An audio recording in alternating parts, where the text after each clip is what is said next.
Bonjour à tous, je me présente, c'est Monsieur Moradi Serhem, sous-directeur d'efficacité énergétique au sein du commissariat aux énergies renouvelables et à l'efficacité énergétique. Permettez-moi de vous présenter aujourd'hui un thème sur la valorisation énergétique des déchets en Algérie.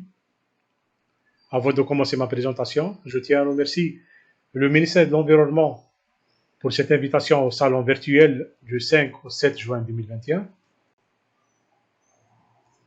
Je vais commencer par une présentation de notre commissariat, ou bien le commissariat aux énergies renouvelables et à l'efficacité énergétique, qui est créé auprès du Premier ministre par le décret exécutif numéro 19-280 du mois d'octobre 2019 et qui est modifié et complété par le décret exécutif numéro 2195 du mois de mars 2021.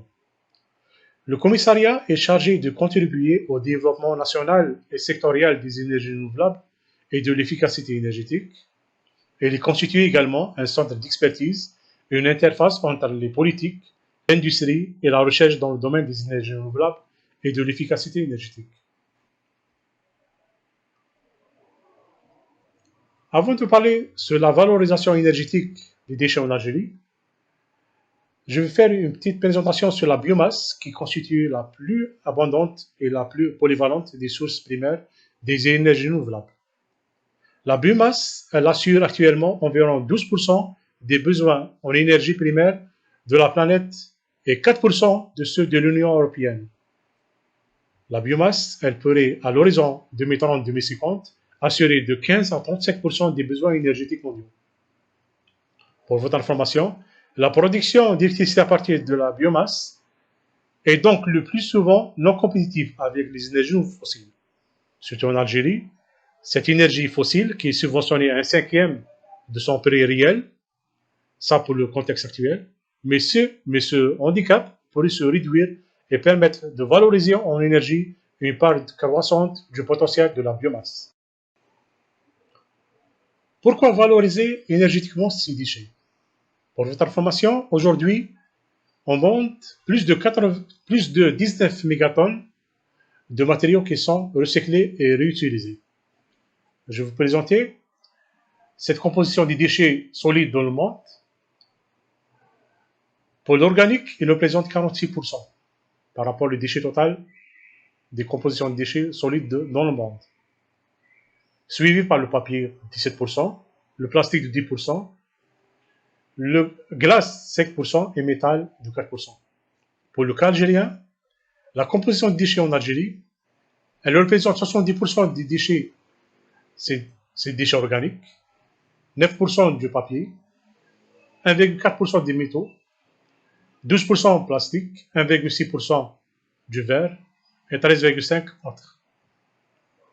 Pour votre information, les 70% des déchets organiques qui servent à la génération ou bien à la création du biogaz. Le biogaz, c'est un mélange gazeux saturé en eau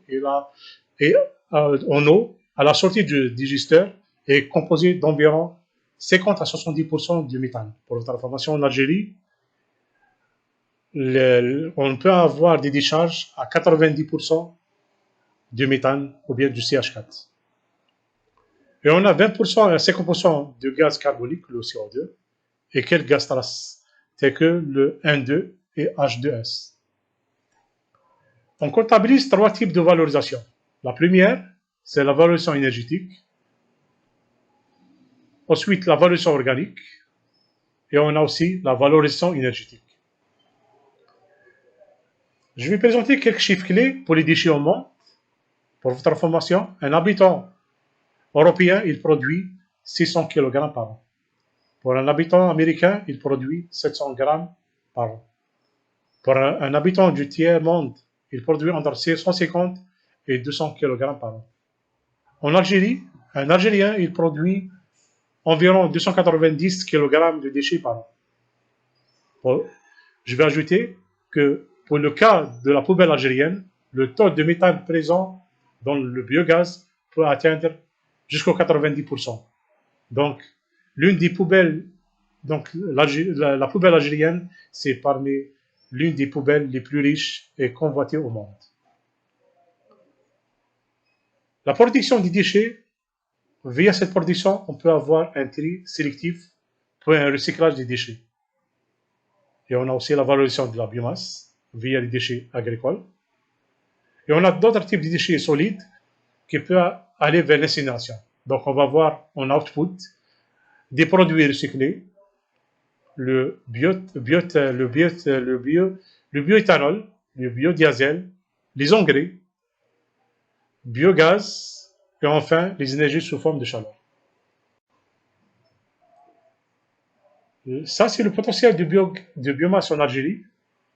À l'horizon 2030, on peut atteindre un potentiel d'environ 5 gigawatts en biogaz. Ça, c'est la consistance du programme de développement des énergies renouvelables à l'horizon 2015-2030. Donc, en jaune, vous voyez là le potentiel de biogaz qui est en train d'augmenter pour atteindre environ 5 gigawatts à l'horizon 2030.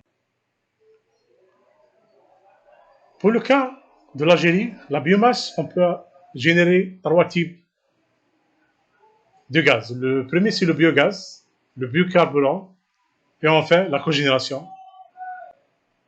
Concernant le biogaz peut être directement capté dans les centres d'enfouissement des déchets ou produits dans les unités méthanol.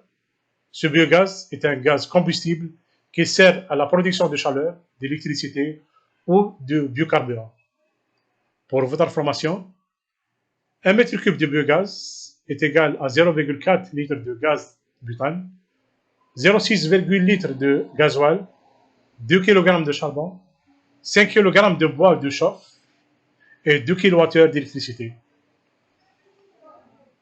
1000 mètres cubes de biogaz est égal à environ 5 barils de pétrole. Vous voyez là la capacité, bien le volume d'un mètre cube. Ça, c'est un schéma d'un set. On va voir là le système de récupération de l'Exivia, un système de réinjection de l'Exivia pour avoir plus de captage de biogaz. Ce captage de biogaz, on peut avoir 3 types d'énergie. La première, via un système de cogénération pour la production d'électricité et de la chaleur en même temps, ou bien un système d'incinération, ou bien pour la production de la chaleur. Et un troisième type, c'est le biogaz, ou bien le biocarburant pour alimenter les bus. On a parlé de biocarburant. Un biocarburant est un carburant obtenu après transformation de la biomasse avec des méthodes thermochimiques et il peut contribuer dans la réduction des gaz à effet de serre, de l'électricité et de la chaleur en même temps. Le fonctionnement du système de cogénération, donc on a un système de puits pour le captage de biogaz. Ça, c'est la conduite de captage de collecte de gaz ou bien du biogaz qui vont traverser un système de aéro-réfrigérant. On va avoir de l'exivia. Le gaz qui est sorti par là, on peut le récupérer vers un système de cogénération pour la production de l'électricité et aussi vers un système d'échappement pour le torchage. Donc on peut avoir 2 systèmes et ce système d'échappement, on peut avoir le système de récupération là pour la production de la chaleur. Donc le gaz d'origine biologique peut être utilisé dans les moteurs de production de biogaz pour produire de l'énergie renouvelable grâce à la génération sous la forme d'électricité et de la chaleur. L'électricité peut être utilisée pour alimenter le matériel environnant ou exposée vers le réseau national ou bien vers la SADC. Ça, c'est un système de biogaz d'une décharge parmi les plus grandes décharges en France, avec une puissance de 17 MW. Là, c'est un projet de la décharge pilote de Wetsamar avec 2 tanchères de biogaz pour tirer jusqu'à 2500 m3 par heure, un moteur de cogénération installé de 637 qui est hors service à ce jour. On a 127 puits au niveau de cette décharge de captage de gaz de Lixivia et 12 stations de régulation pour contrôler la qualité du biogaz. Ça, c'est suite à notre visite au site de décharge de Wetsemar. Donc ça, c'est les deux tanchères avec 2500 m3 par heure chacune. Et ça, c'est le système de cogénération qui est à l'arrêt à ce jour, avec une puissance de 637 kW.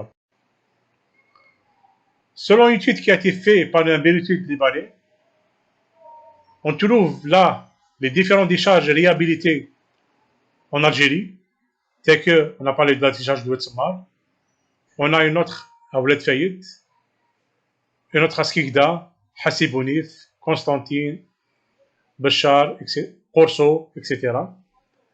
Donc, ces décharges avec un potentiel important du biogaz qui peut être récupéré et pour la création de l'énergie renouvelable. On revient par rapport à la décharge de Wetsemar. C'est une décharge qui a été mise en œuvre, bien la réhabilitation qui a été mise en œuvre en 2010. Donc, le principe mathématique et objectif souhaité sur réhabilitation de la décharge en jardin public avec une superficie de 400 000 m3, captage de pompage de l'exévia et captage et incinération du biogaz à travers deux tanchères de 2500 m3. Ça, c'est le puits de la décharge de Wetsemar avec un pourcentage de CH4 ou bien de métal de plus de 80%.